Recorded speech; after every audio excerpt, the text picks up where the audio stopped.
Hi students, and welcome to today's live Ielts class. My name is Adrian.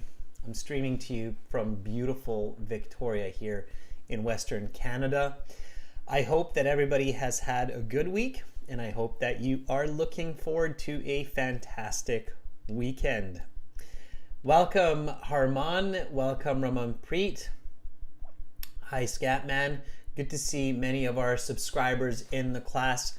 Everyone, this is a subscribers chat class, so to join the chat in this class, be a subscriber, click that subscribe button, click the bell button to get notifications of our live class schedules and our new releases. If you're preparing for the Ielts exam, we are world leaders when it comes to Ielts exam preparation with over 1.8 million subscribers helping thousands of students every day, so you're in the right place. In this class, we are looking at Ielts listening. Specifically, we are focusing on listening parts 3 and 4, and we did parts 1 and 2 last week. If you missed that, it's okay. That class is available on our live stream recordings on the channel. You can check that out later. And you can definitely do part 3, part 4 without that class. These topics will be on international trade and the famous artist Michelangelo. Students, this lesson is presented to you by aehelp.com for academic IELTS success. Visit us there. For the general IELTS, check us out at gieltshelp.com. We will use the website aehelp.com today for the listening audio. We use the materials from our websites regularly in these live classes. So if you enjoy learning in these live classes, spend a couple of dollars and get our materials so that you can follow the classes and learn even more effectively. Our website is a one-time payment for lifetime access. You get an app for your phone, you get practice exams, you get interactive courses, lesson videos. Simply just click on this big red button. It's a one-time payment right there for lifetime access, and you're off to the races. You can use it as long as you'd like. Welcome Carolina, our chat moderator. I see lots more students joining in now. Sabine, Mingma, John, Irani, Agna. Good to see so many of you in the class now. That's fantastic. For the general IELTS, visit us at gieltshelp.com. Again, click that big red button. It's a one-time payment for lifetime access. And we do have this code available for you today. You can use on the websites. The code is IDEA25. Will get you a 25% discount. So when you are at the checkout, click use coupon code, type in IDEA25, and you will see a 25% discount. If you have questions about the IELTS, I see that Agna asked me, how can I improve my reading? That's a really big question, Agna. There are a lot of steps to improve reading and reading scores. And if you have a question like that, we can give you better advice through email. So you can always send me your questions via email to adrian@aehelp.com. Now, of course, a lot of your questions will be answered on our course and our apps. So if you have IELTS questions, check out the app Academic IELTS Help. Check out our app, General IELTS Help, from your app store. You get lots of help and answers for free from those apps as well. Okay, so we're here to make sure you succeed. We have more classes tomorrow. We'll have Task 1 Writing and Speaking Part 3 for everyone. So those are classes tomorrow. The Task 1 will be a members class, and then Speaking Part 3 will be an all chat class. And we have special Light Hall classes this month as well. Light Hall is a new platform. It's an amazing platform for live teaching. Check it out. Sign up for one of these classes. They're free. You can video chat with me in these classes if you'd like. Here are the links. We'll have a class on the 13th, 24th, and 31st. So lots of classes on Light Hall. Check that out. And definitely check out our latest YouTube speaking video. We just released it a few hours ago. Lots of people have already watched it. There it is. That's our latest YouTube speaking video. It's our best one yet, I think, anyway, in my opinion. It's just very nice and clean and to the point, with lots of great strategy, advice, and practice with subtitles. So free for you, sponsored by Cambly. So thank you, Cambly, for making that a full video for everybody with a full speaking section. Now, listening, right? You're like, well, Adrian, isn't this a listening class? Why are you talking so much? Because I want to help you. So all of this information you might think is advertising, but it's advertising to help you. So all of this information is valuable for your IELTS learning. You're in the right place. Listening, it is. Yeah. Here is listening section 3. Now, again, this is going to be coming from our website, and I'm going to play the audio in just a moment here. So your goal will be to listen and answer. In the IELTS exam, you only get to listen once. You have to answer while you listen. You can take notes. You have note paper in both the paper and computer delivered version of the test, but you shouldn't take lots of notes. You should just listen and answer. There's only a couple of questions where you might take a few notes to help you. Otherwise, you're listening for keywords, you're listening for content, and you're visualizing, you're picturing, you're seeing it. Okay, you're interested, you're not zoning out, you're not thinking about pizza that you're going to eat after the exam. You're really focusing on the content and you're staying calm. If you miss some information, whatever, it's not the end of the world. Don't worry about it, because then you'll miss more information. Okay, so pay attention as best as you can. Okay, all right, so what we're going to do right now is we are going to listen, and we're going to answer while we listen. Don't put your answers into the chat. That's because everybody wants a fair chance to answer. They don't want you to tell them the answer, right? And then at the end, we'll go through the answers. You can tell me the answers. We'll look at them together, and then I'll tell you strategies on how to get some of those answers correct when you sit the IELTS exam. So here we go. So basically what I'm doing here now is I'm going to hop over to our academic IELTS website. That's this one here. Okay. Now again, the academic IELTS website, you can join it by clicking that big red button, or you can even try it for free by clicking that green button that's just above my head there. Okay. And when you join, you have this My Student account, and in the My Student account, you have computer-based IELTS exams. You can use this on your phone too, by the way, and you have an app for your phone. You have an interactive course that has a lot of effective and useful strategies developed by our experts. And then you have videos and more, and you have audio CDs. Now this is audio CD 5 because it is exam 5, and it is listening section 3. That's what we're listening for. So let's get ready to listen. This is going to be about trade. Okay, now you should already realize that because at the beginning of the test you looked at the topics, so you know this is about trade. So here we're going to get ready to listen about trade. Okay, here we go. Now turn to section 3. Take some time to look at questions 21 to 26.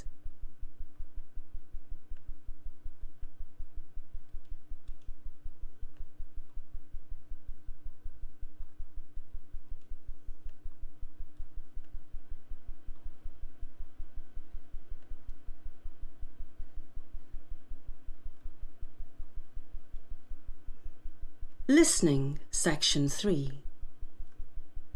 You will hear a forum discussion between the moderator and 2 contributors Dr. Rachel Young and Dr. Ronald Sturgeon, both political scientists at the local university, talking about trade between countries. Now listen carefully and answer questions 21 to 26. First of all, I'd like to thank Dr. Young and Dr. Sturgeon for taking the time to spend this afternoon with us. Thank you for having us here today. Dr. Young, could you give us a little background on the topic of free trade and protectionism, a little history? Well, countries and nation-states have been participating in free trade schemes for millennia. The ancient Egyptians, for example, participated in trade with the Arabians across the Red Sea over 3,000 years ago. The Roman Empire imported many goods from outside their lands, especially luxury goods such as silk, which were only available in China. Free trade, however, though, has much younger roots. Could you define free trade and protectionism for us, Dr. Sturgeon? Free trade is trade between countries without taxes, tariffs, or other regulations attached. Without a free trade agreement, nations charge taxes or tariffs on goods that are imported to their country. This is to protect the manufacturers within their country.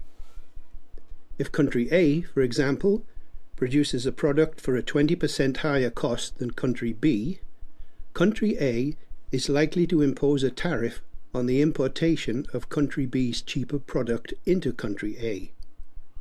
This is to level the playing field for domestic manufacturers. Free trade advocates want to take down this barrier. In my opinion, advocates of free trade do not care about domestic manufacturers and workers in their own country. I believe their only intention is to maximize profit for big international businesses. I know Dr. Sturgeon is impassioned about protectionism, but what he fails to mention is that while free trade may lead to some lost jobs in certain sectors, it leads to many other jobs in other sectors. This may be cold comfort to those in, say, manufacturing or textiles, but we must not be blind to the needs of the many and be distracted by the needs of the few. Nobody says free trade between countries is perfect, but it is certainly better than a protectionist framework which costs the country jobs and prosperity. Another point I would like to make is that free trade increases competition and thus lowers the price of many goods. This saves consumers money. Purchasing a car, for example, is much cheaper under free trade agreements. While such agreements may appear undesirable for a British company such as Land Rover, since they are given price disadvantage within the United Kingdom, this is not the whole story. While it is true that the company is at a minor disadvantage within their home country, free trade agreements puts them in an equally advantageous position in other countries in which the UK has a free trade agreement. You now have some time to look at questions 27 to 30.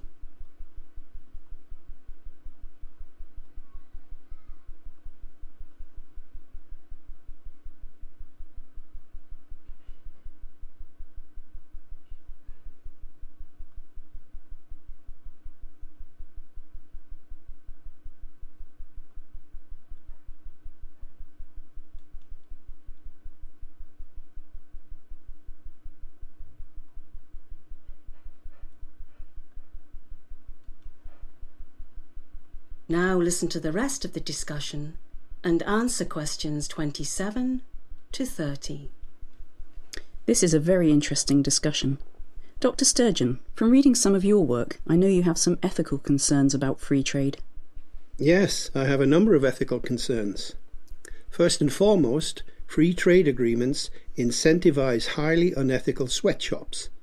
When countries such as the United Kingdom enter free trade agreements with countries with lower human rights standards, we put ourselves at risk of tacitly endorsing those low human rights standards.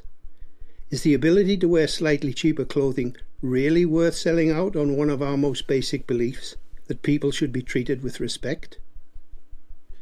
I agree with Dr. Sturgeon that human rights is an ongoing issue in free trade.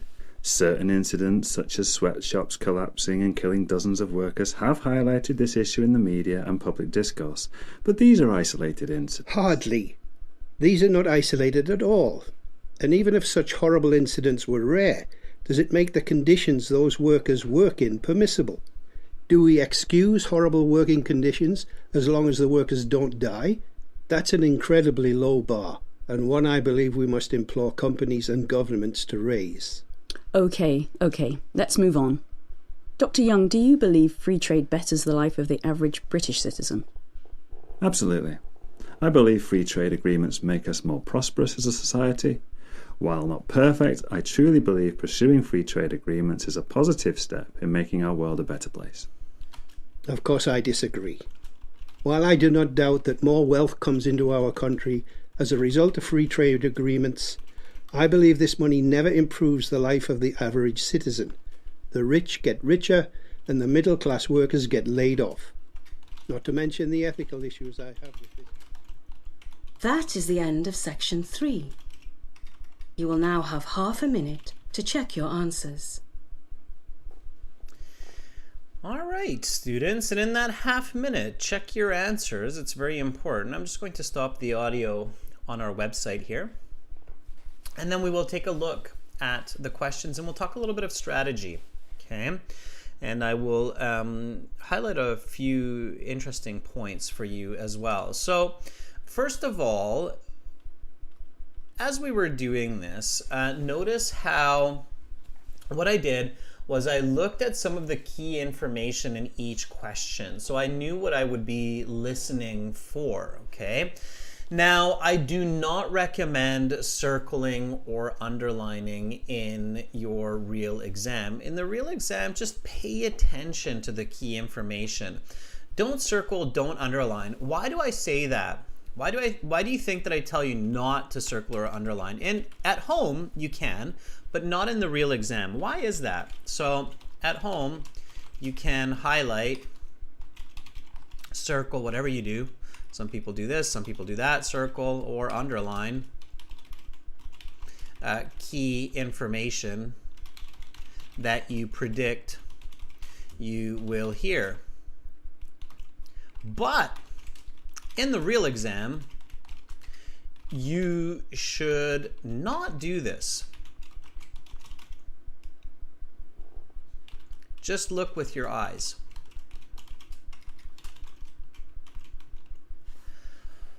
Why do I say that? So before we get into answers, and I promise you we'll go through all of the answers and I'll give you all the correct answers and you can give them to me as well. But before we do that, let's be intelligent. We're not just monkeys trying to figure out letters that go into spaces, but we're using our brains.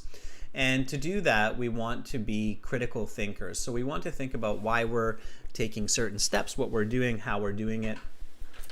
So why are we circling, highlighting, underlining at home, but why do I tell you don't do that in the real exam?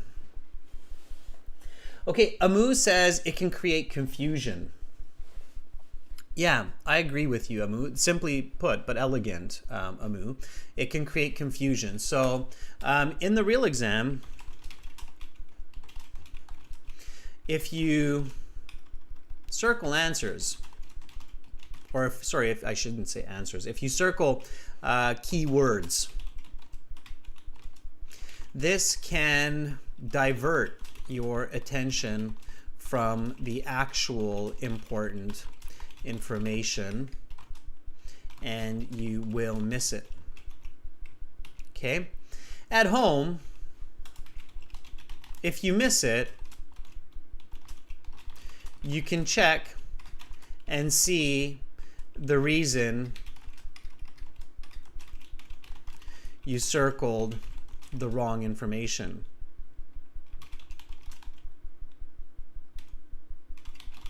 Let me show you what I mean, right?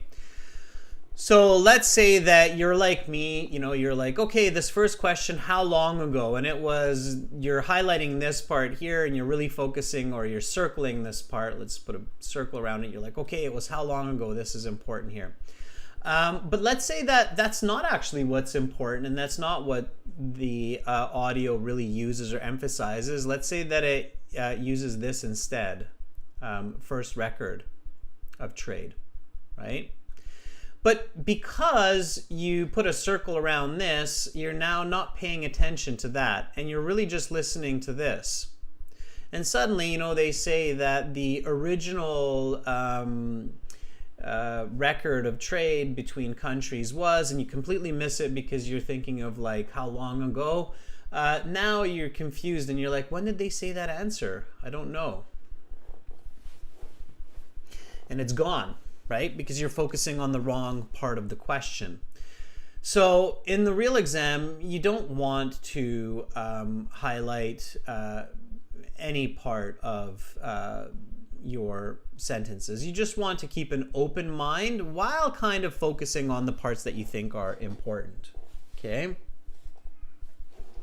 All right? So Lynn is asking, what should we focus on? Lynn, you should focus more on the general. And you can, so you can say, okay, in your brain, Lynn, you can say, I think this is important, but don't highlight it. Keep your mind open for this part as well. Okay? All right? So keep a bit more of an open mind while focusing on what you think is the clear answer, but don't circle or underline. We did an analysis on students circling and underlining, and we found that on average, students who underline and circle answers perform worse than students who don't. Okay?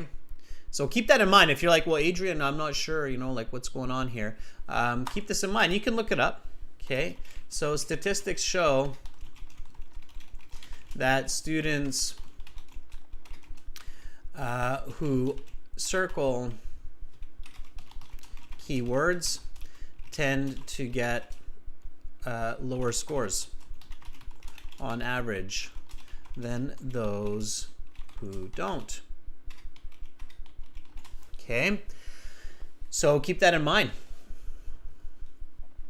All right, so here, because we're practicing, like as if I'm practicing at home, I highlighted some keywords like country A, 20%, country B, which are coming kind of directly from the script or the content, but on the real exam, I wouldn't do that. Okay.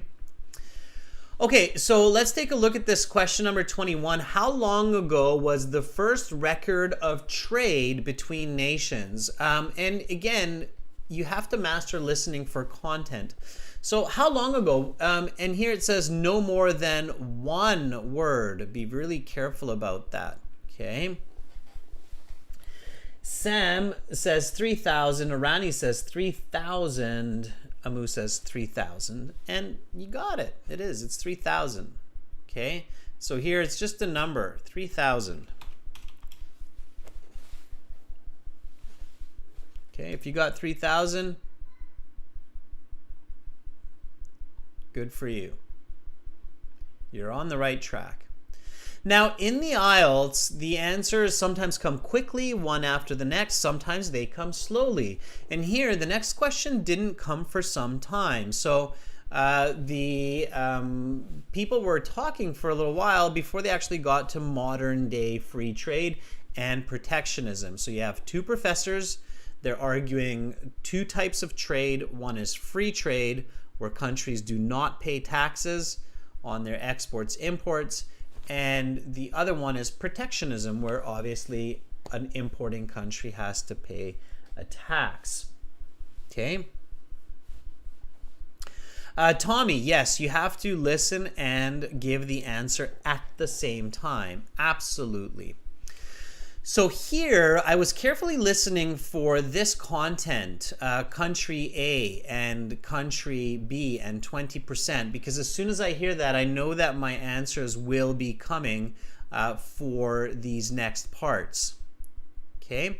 And then one of the speakers eventually said, country A makes profit and 20% higher cost than country B, and then they're talking. And then it says the company must pay. Okay, now they didn't say must pay because it's always paraphrased. So you don't hear, especially part 3, part 4, you don't hear the same words. But you can also use logic. So if they don't have free trade, even if I miss this answer, I can probably figure it out. If they don't have free trade agreement, the company must pay and Kavya says tariffs. Amu says taxes or tariffs. Kavya says tariff. You can only choose one, Kavya. Is it tariff or tariffs? It's tariff, right? Why? Because I have a here. Pay attention to the articles. If it's a, then it's singular. And it's a common noun, so it's all lowercase words. It's a tariff.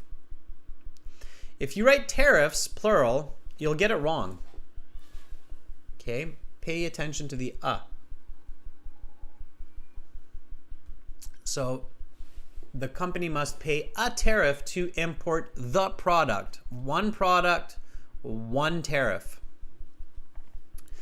This is to level the playing field for who? This was a little bit trickier. Now this is two words and or a number. Okay. Tommy, I don't know who told you that they listen and take notes, but that person has no idea what they're talking about. They definitely should not be teaching the Ielts. Okay? If you're just taking notes while you're listening, you're going to perform poorly. So whoever gave you that advice that they just take notes and they listen and then they answer, that's true for TOEFL exam, but not for the Ielts exam. So if somebody's teaching that in Ielts, they should not have that job. Okay. All right. Amu says domestic manufacturers. Yeah. And here it's plural. So it was domestic. Domestic meaning local. It's the people within the country who produce products. So it's domestic manufacturers. Now, this was a little bit of a, harder answer because of the English. Like some people might not be familiar with the word domestic or manufacturers. Hopefully you are. But to help you, you had this part here, level the playing field. Okay. And level the playing field has these quotation marks on the two sides. Okay, little cat claws, some people call them cat claws, as they look like little cat claws. Those cat claws mean that the speakers will use the exact language verbatim. So they are going to say level the playing field. So as soon as you hear them say that, level the playing field, you know that the answer will be coming. Okay, let me put that up a little bit. Green screen interference there. Okay. All right. And then you keep going. Do pay attention to these arrows. Okay. The arrows indicate that the information is sequential. Okay. So you're listening for this. Once it's gone, you listen for this. Now, if you missed this part at the top, and you realize this is happening right there, then forget about, missed question. Make sure you go on, right? So always try to keep your eyes a little bit ahead of the audio. That's very, very important advice. So try to keep your eyes slightly ahead of the audio. And of course, this is where reading skills are really important. So for the listening section of the Ielts, you need good reading fluency because you need to keep your eyes in front of the audio. Everybody got that? If you're playing catch up, if your eyes are always behind the audio, it will be very difficult to get a good score on the listening section, especially part 4 where they just keep going and going and going and going. So part 4 is almost like a test of reading fluency at the same time as testing listening, and we will see that when we get to the part 4. Okay. Tommy says, but I get distracted if I look and listen at the same time. Like there's a lot of information. Minimize, Tommy. Don't try to look at all the information. Look at the key pieces of information and don't look at, for example, all the choices for multiple choice. All right. Okay, so let's keep going. If the countries do have a free trade agreement, the company does not have to pay to import the item. Some advocates of protectionism believe free trade advocates are only worried about maximizing something for large companies. So What are they maximizing? Irani says it's profits.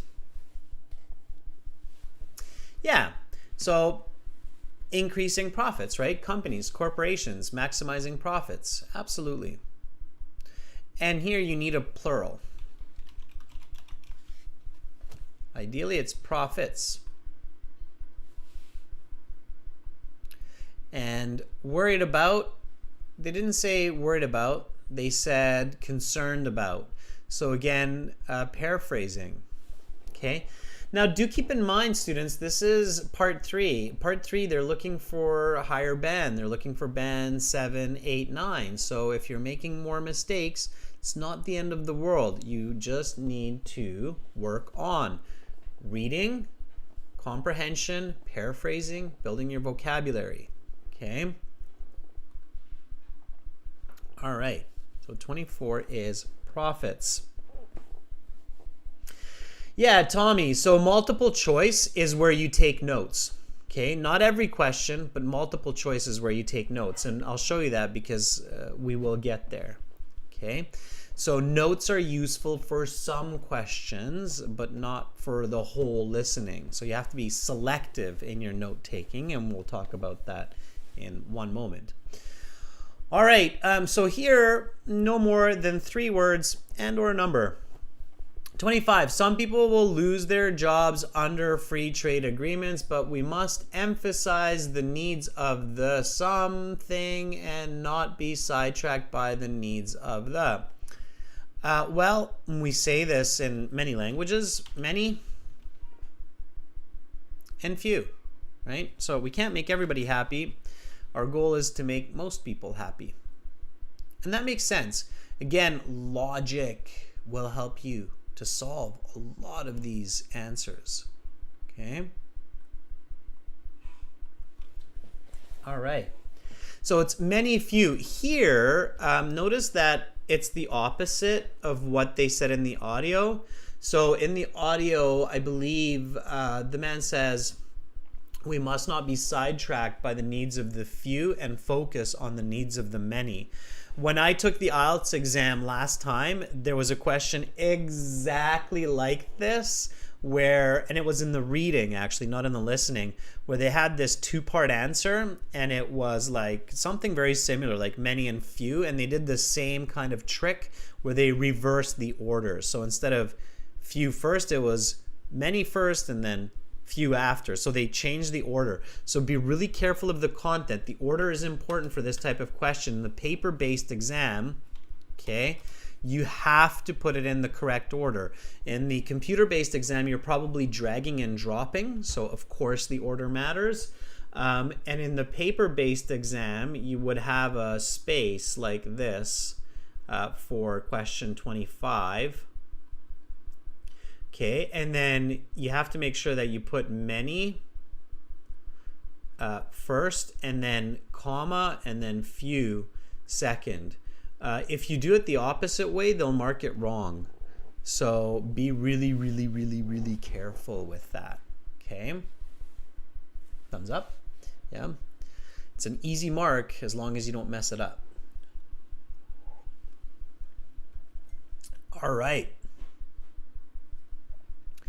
26. Free trade lowers the price of many goods because it increases logic. Students, use logic. I bet that you can figure out this answer even if you didn't hear it.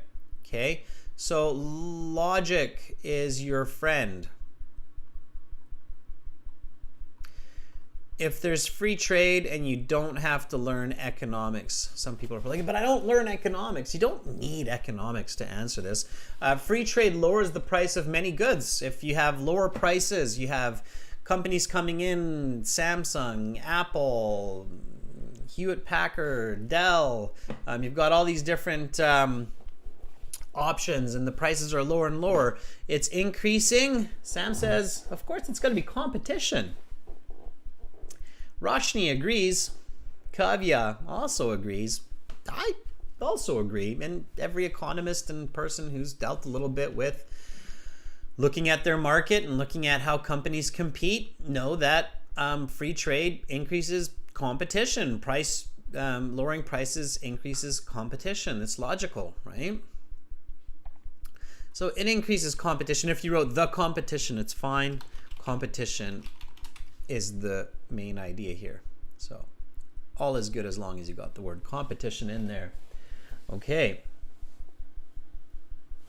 Donna is asking, if I fail the listening, do I have to retake the whole four categories? Yes, you do. You cannot retake one part of the exam. That's not the way it works. So, yes. Okay, here we go.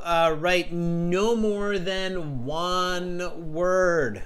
Okay, let's do it. So here, it's a table. There it is.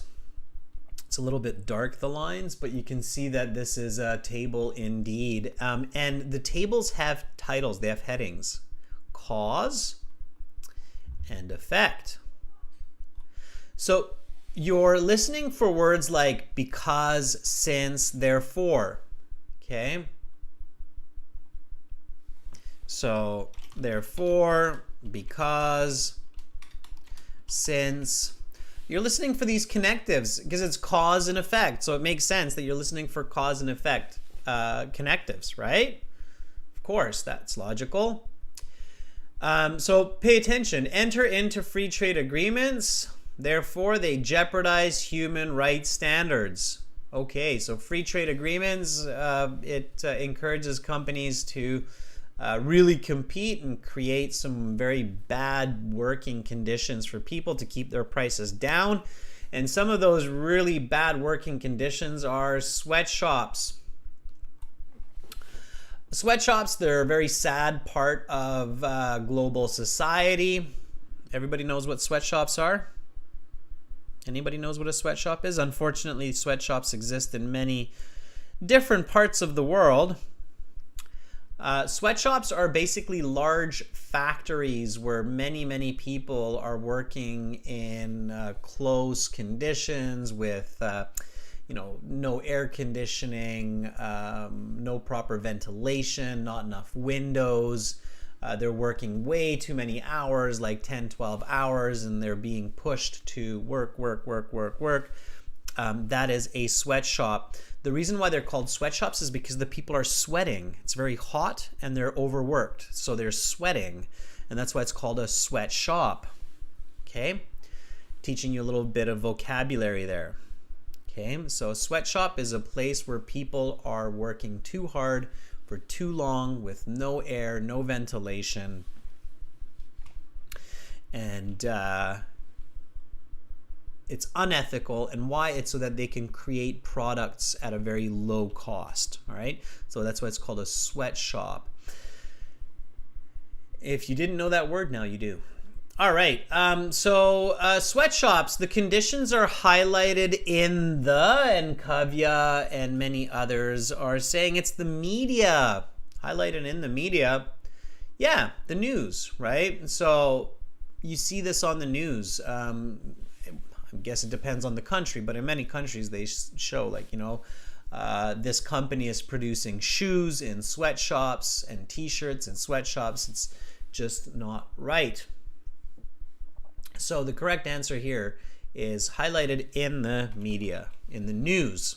Okay, if you can, use the same word that you hear in the audio. So don't say news, say media. But if you didn't hear it, and you're like, oh, I think it's news, and you write news, you can probably still get that point, but do try to use the same word. Okay. All right, the realization that such incidences are not isolated implores companies and, Sam says government, and then Sam changed the answer to governments. Kavya says government and stays with government, but the correct answer is governments. Okay. It has to be an S, right? Because companies is an S. So governments, plural, is correct. Government, singular, is wrong because the S. So this is called plural match for noun. So If the first noun is plural, companies, it's very likely that the second noun will also be a plural, governments. If you write government without the S, IELTS will mark it wrong.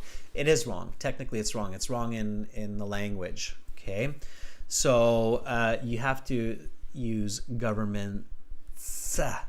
Okay, implore companies and governments to raise the bar. Shivam, no, IDP will not allow you to retake only one module of the exam. It's really weird, but there's a lot of strange rumors going around the internet right now with like the order of the IDP exam is changing and you're allowed to retake one part of the exam. No, these are all false. Okay, nothing is changing and you cannot retake one part of the exam. Now, here's the multiple choice. This is the one that many of you are like, oh, this is, yeah, I can't read all of this. Okay, obviously, don't read all of the choices while you're listening. So do not read all of the multiple choice question choices while you listen. Okay, because that's just crazy.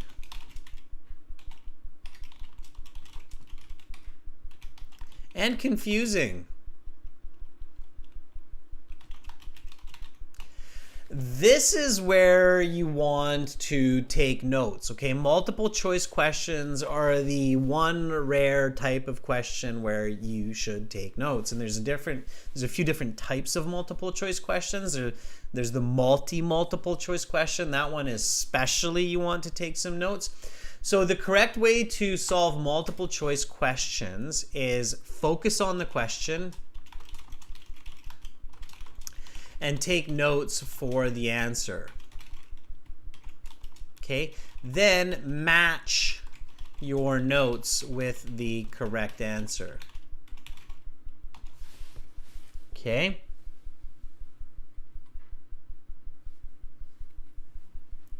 All right.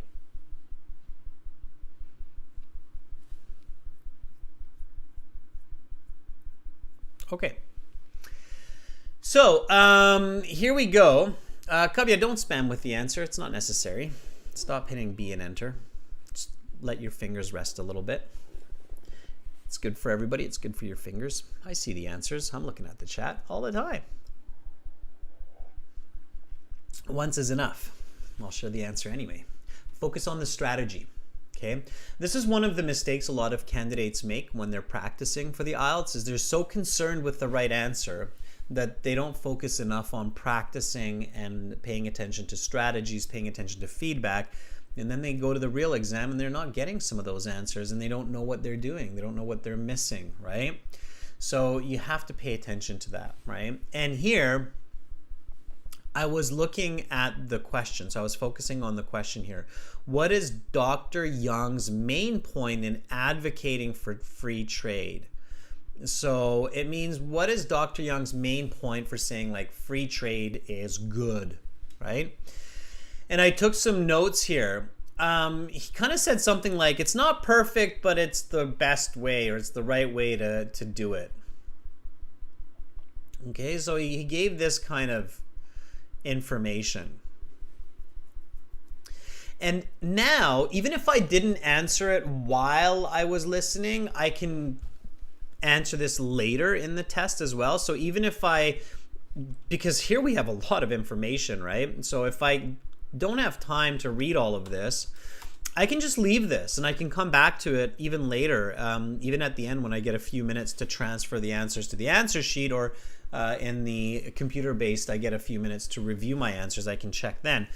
And that's when I read these and I go, okay, free trade agreements are the single biggest economic driver for making the world a better place. Not quite. Free trade agreements are not perfect, but they are a good step towards increasing global welfare. That looks really close to my notes. It's a positive step, but not perfect, okay? C, free trade agreements are not always positive, but can be an important way to level the playing field for domestic manufacturers.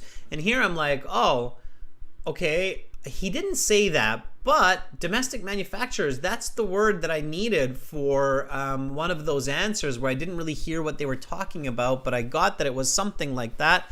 So now I can actually steal these words from here and answer this question here if I didn't really catch it. So if you stay calm, you can actually realize that sometimes the IELTS examiners, hint, hint, will give you the answers to tricky questions later on, kind of hidden in some of the wrong answers.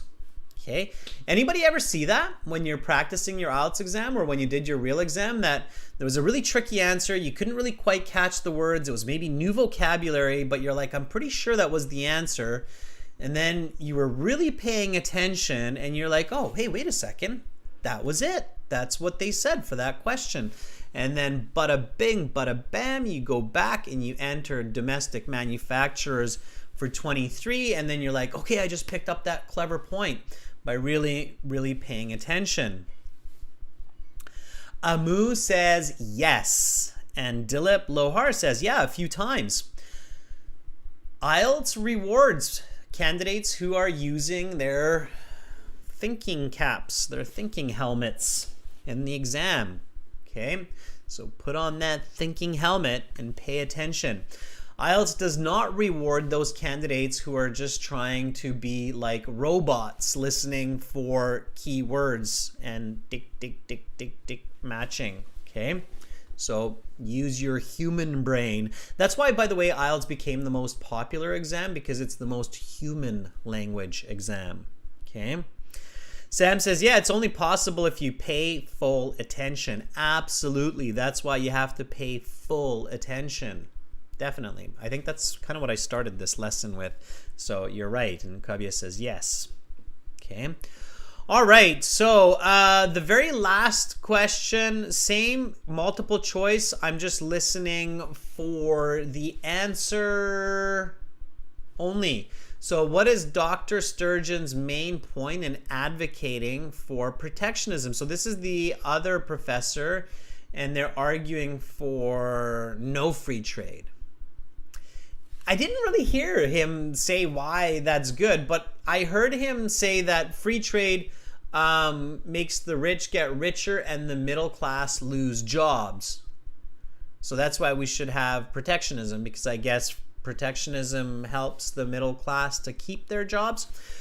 I don't know if I agree with Dr. Sturgeon, but that's what he said anyway. So let's see if we have any match here. Overall wealth is increased in society. Yeah, no. Middle class jobs are the foundation of an economy that works for the few and not just for... That's a really weird answer, and if I pay close attention, it's a very awkward answer. Works for the few? Question mark, question mark, question mark, emoji.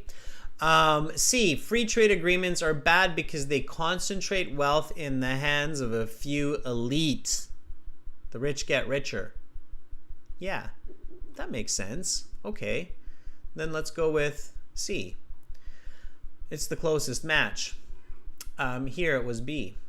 So number 29, B, number 30, C. And again, you might do this just at the very end of the listening if you haven't had enough time. Okay. Harwinder says C is the answer. Kavya agrees. Amu and Roshni agree as well. So this is a good example of if you're listening for keywords like middle class, you're like, oh, but he said middle class. Yeah, but that's wrong. It's not word matching. IELTS isn't a word matching game. It's a language exam. Okay, you have to listen for language, especially for those high band scores. So if you're looking to get a band 7, band 8, band 9, if you're one of those candidates that's like doing a work visa, for example, for nursing or for some kind of medical field, and you need that band 7, you must go beyond word matching. Okay, word matching will not be enough for you. All right, you need to think and answer the questions. And that's what we're going to do for the next part, for part 4. Okay? So part 4 is coming up. Now, if you did a good job in part 3 and you're happy with it, great. If not, you need to check the transcripts. If you have access to our websites, to our practice exams, I highly recommend looking at the transcripts on the website. Let's do part 4. So let's listen to part 4. Part 4 is nice and fast, no breaks, all 10 answers coming sequentially, one after the next. So pay careful attention. Usually part 4 is a lecture. Okay, so we're going to hop back to the website here. Get ready to listen, to refocus. Okay, and here we go with listening section 4. We'll go through the answers after. Do not put the answers in the chat. Save your answers until the end. Here we go. Now turn to section 4. Take some time to look at questions 31 to 40.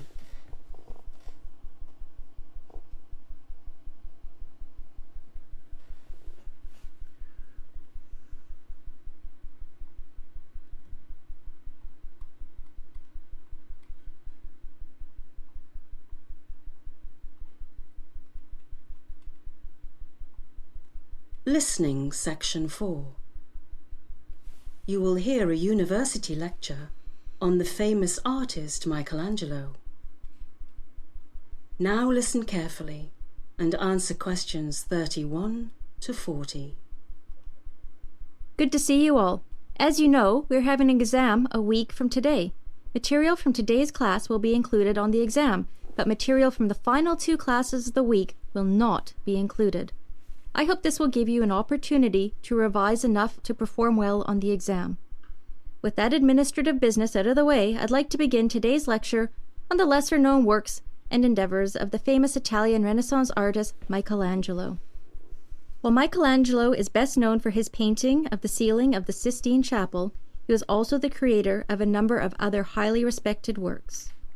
Among these are the Pieta, a statue of Mary holding a deceased Jesus, and the statue David, said to be the representative of the perfect male form.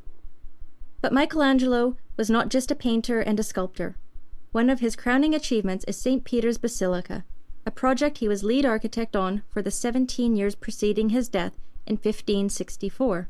While the basilica wasn't completed until 1626, over 60 years after his death, Michelangelo's influence on the structure was immense, as he had laid out many plans for the structure during his lifetime, many of which were faithfully carried out under the reign of future popes and future architects.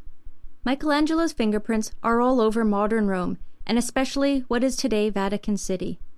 Not only through his paintings, frescoes, and sculptures, but also through his architectural achievements.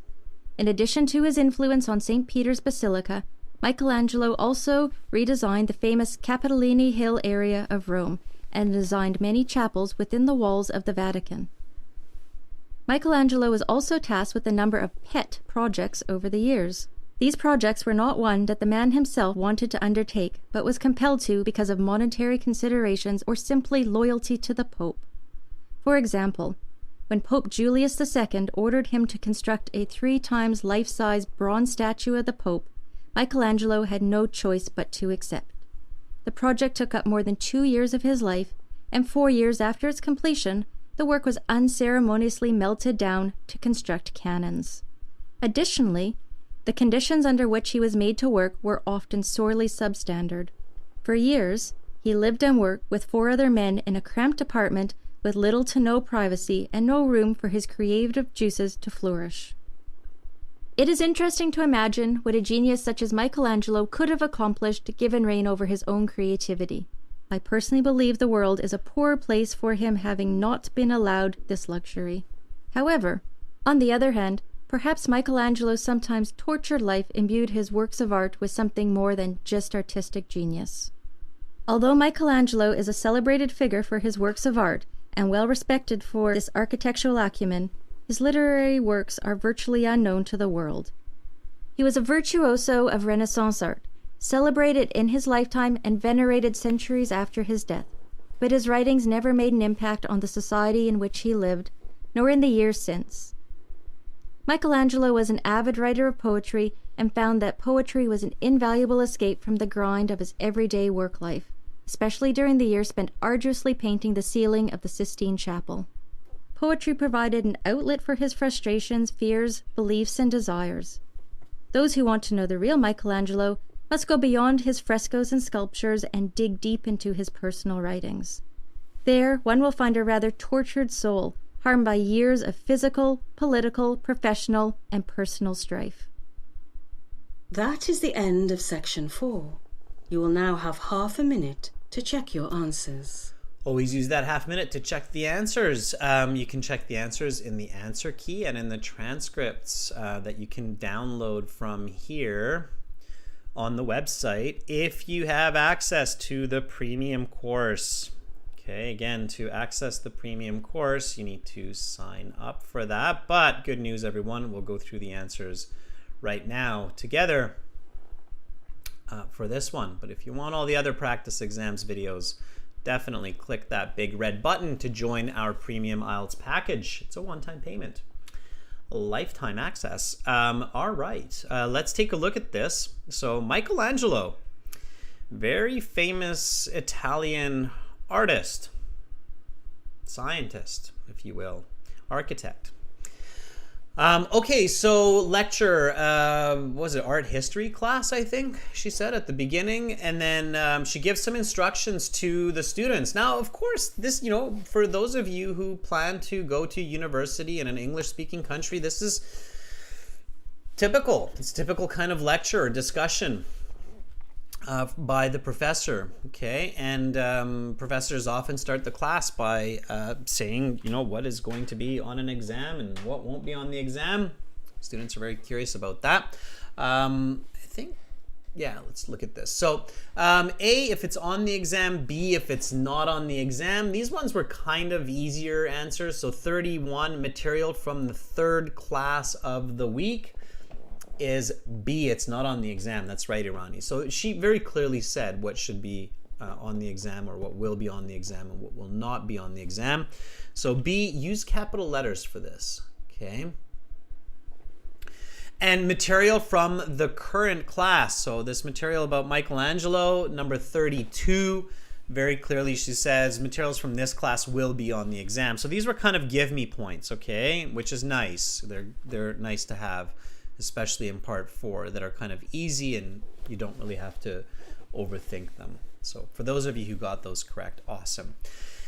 And then she goes into talking about Michelangelo. Now, Michelangelo, hopefully you know some information about Michelangelo. Okay, Michelangelo is one of the most important Renaissance figures in history, and you don't have to know a lot about history, but knowing a couple of names like Da Vinci and Michelangelo, they're very famous. You see they're referenced in movies, in cartoons, in literature, all over the world, in almost every kind of a language. So if you have a little bit of worldly knowledge, that's a great idea.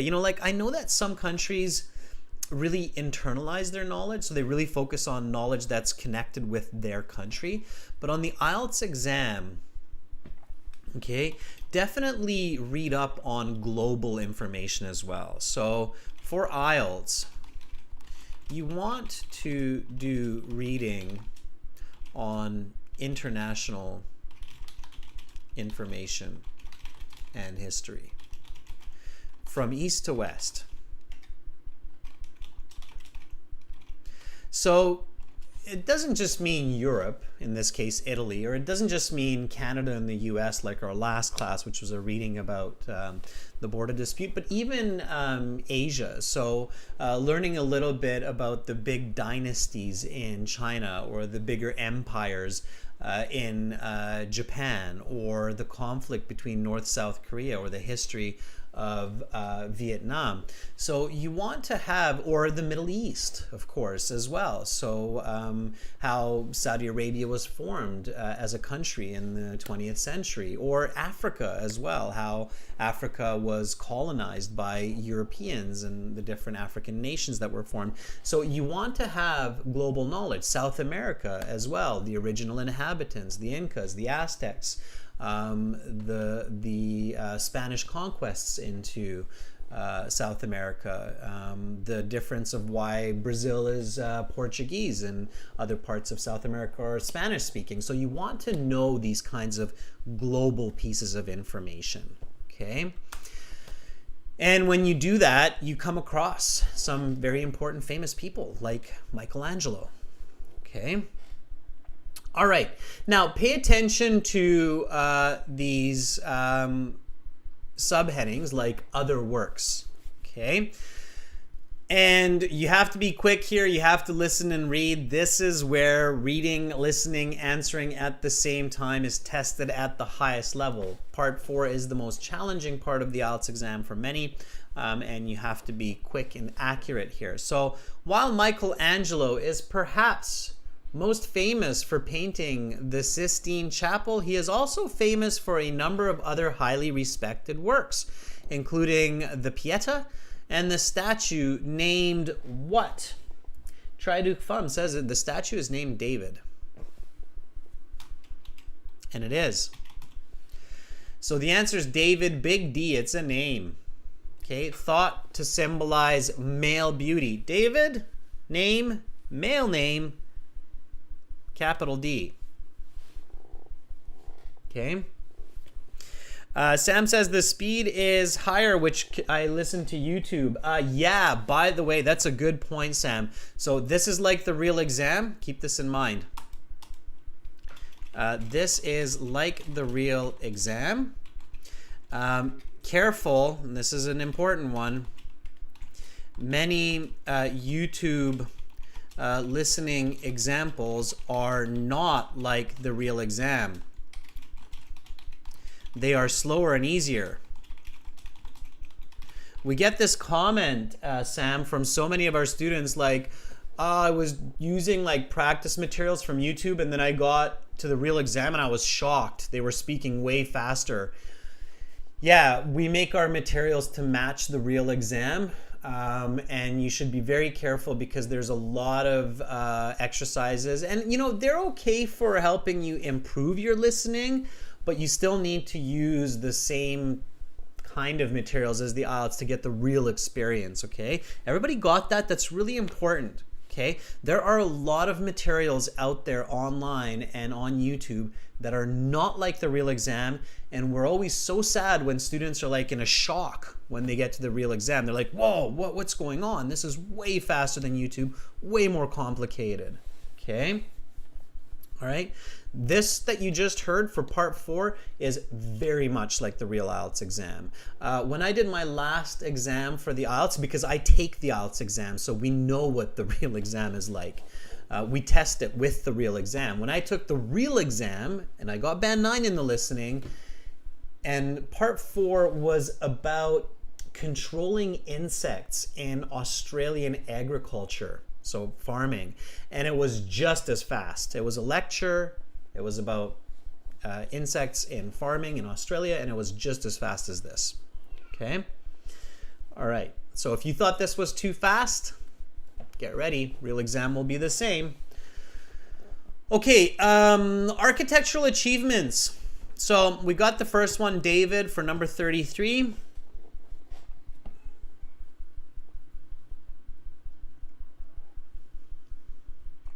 Let's keep going. Chayan Kip, Cambridge past exams, IELTS books, they're going to be pretty much the same because they're past exams, right? Other ones like Web IELTS, probably not. Okay. All right, so let's keep reading. Let's get refocused here. So architectural achievements, that's the topic here. So far more than just a painter, Michelangelo was also an architect. He was lead architect on St. Peter's Basilica for something until his death in 1564. Correct answer here, 2 words. Number and a word, 17 years.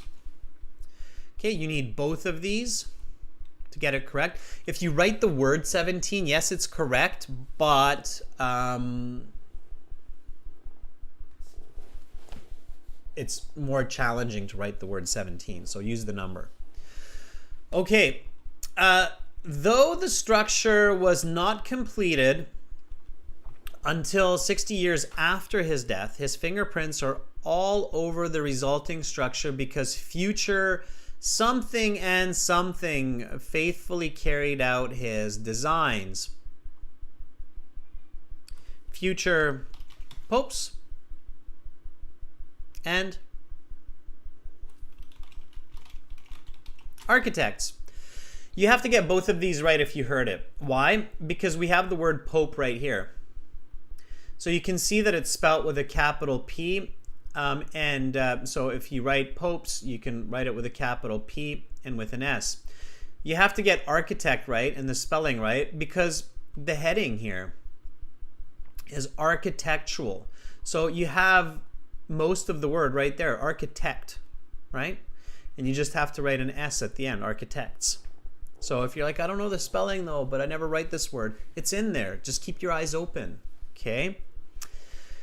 Faithfully carried out his designs. Michelangelo's influence is also apparent around the rest of the city of, now this was tricky because they kind of give you a couple of different names, but if you pay careful attention, you figure out that the right answer is Rome. Not Vatican. Vatican is just in the very center of Rome. It's a small part of Rome. Again, this is where knowing a bit of your world history is really important.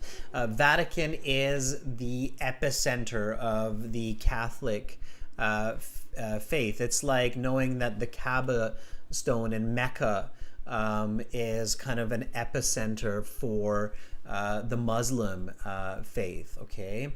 Or Tibet is an epicenter of the Buddhist faith. So knowing certain key pieces of information, again, will help you, okay? Vatican is important, but Michelangelo's works can be seen all over Rome, the city that actually surrounds the Vatican, okay? All right, servant of the papacy. He was also a loyal servant of the Pope. Okay, sometimes this was important work, though sometimes it was rather pointless. He once built a something of the Pope, only to see it melted down for cannon parts. That is so sad. Just imagine how much that statue would be worth today. Very visual. Blah, blah, blah, blah, blah, blah, blah. This statue being melted down. Amu says it's a bronze statue. It is a bronze statue, Amu. Bronze is a common word. It's like gold or silver. Okay. Visual. Use your vision. When you're listening, you should see the information. You should see this big statue of the Pope being melted down into a military weapon, a cannon. Humans are crazy. Yeah, so poor guy probably spent quite some time. I think he said 2 years building it. Somebody makes a cannon out of it. Sad. All right. Moreover, the something he had to work in were often substandard. The what? The environment? Kind of. Conditions. That's right, Irani. The conditions, logic tells me that. I can guess that word if I don't catch it in the audio. So the conditions he had to work in were often substandard. Okay. Working with lots of other men. All right, literary works. How strange. I didn't know this about Michelangelo, but I've learned something new. Michelangelo wasn't just a painter, sculptor, architect. Michelangelo was also a poet. Poetry. Of course, people were really into poetry in the past, not just in Europe, but in Asia and in North America. People still are into poetry, but I think a few hundred years back, people were really into poetry, right? Now we have movies and TV shows, and I don't think people are into poetry as much, but poetry is an expression of feelings and emotions, right? Most people know that. Poetry, feelings, emotions. These days we replace that with movies oftentimes, but it's no surprise that Michelangelo dabbled in poetry. So it is interesting to think what he could have made if he was given the freedom to explore his own creativity. Hopefully you got that. And I see that Scatman, Roshni, Tsayankip, Fum, Amu, very good. Creativity. Yeah, that was an easier one to catch, I think, as long as you know that word. While his life may have been difficult, some people argue that this difficulty made him a better artist. Perhaps. Something was an important way to escape the difficulties of Michelangelo's life. That was poetry, right? We just talked about it. Poetry, express your feelings. It's kind of like a diary, right? Poetry, Irani, careful with the spelling. Poerty, poetry. Start of the sentence, so it's a good idea to use a capital letter, but, if you forget that, I think they'll still give it to you, right? But do pay attention if the word is starting the sentence. Poetry is the right word here. All right. So there you go. There you have it. Now, I wanted to check one answer. Somebody said that should have been C. 29 is B. Somebody thought it was C, but no, it's B. Okay, everyone. So that's part 3 and part 4. Now, my question to you is, how did you do? What did you get from 20? So what was your score from these 20? Ideally, if you're going for a band 7 or higher, especially if you're going for a band 8, band 9, you want to get at least 14 or more of these correct. If you're going for a band 8, band 9, you got to get 17, 18 of these correct. Okay. Amu says 18. Jassi says 18. That's pretty good. Yeah, if you got 18 correct in part 3 and part 4, you're flying. You're doing awesome. All right. Chan Kip says, I wrote poultry, and I changed it to poetry. That's funny. Shub, 10 is a little on the low side. Lois, 16 is good. All right. By the way, students, you can check what your mark is worth, especially if you did the part 1 class. So at the bottom of our website, at the very, very bottom, you'll see a score calculator.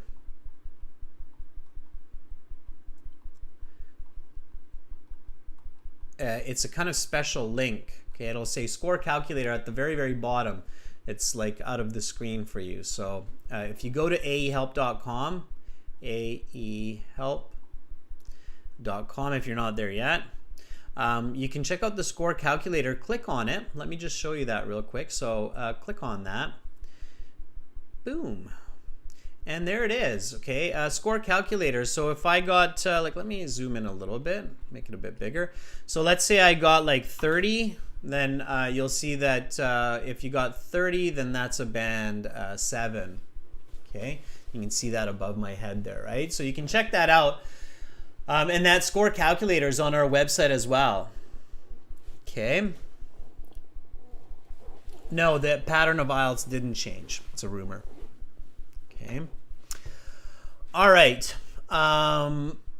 That's it right there. That's how we do it. And that's listening part 3 and 4. I really do hope that everybody enjoyed the class. And if you did, and you want to see HD videos on your phone and through the app, definitely join our Premium Ielts package. Click on that red button, the Join Now button. You can use that discount code IDEA25 when you do that. For General Ielts, it's here, gieltshelp.com. Okay? And then, use that code. There it is, the code. Here it is at the top as well. So there we go. So idea 25% discount, aehelp.com, gieltshelp.com. I'll be back tomorrow. Task 1 writing for members and speaking part 3 for everybody. We'll do a speaking class. We'll speak to people through the website, which will be fun. No, there's no new pattern for the Ielts. Okay. All right. Thank you, Carolina, for moderating the chat. Always great to have you helping out. Thank you, all of our subscribers. This was a subscribers chat class, so of course, subscribe to the channel, click the bell, get notifications. I'm Adrian. I'm signing out for now, but I'll be back tomorrow at the same time with a couple more classes. So I hope that you have an awesome rest of your day wherever you are in the world. Much love to all of you. You're all beautiful, smart people. Never forget that. And I will see you tomorrow. Bye for now.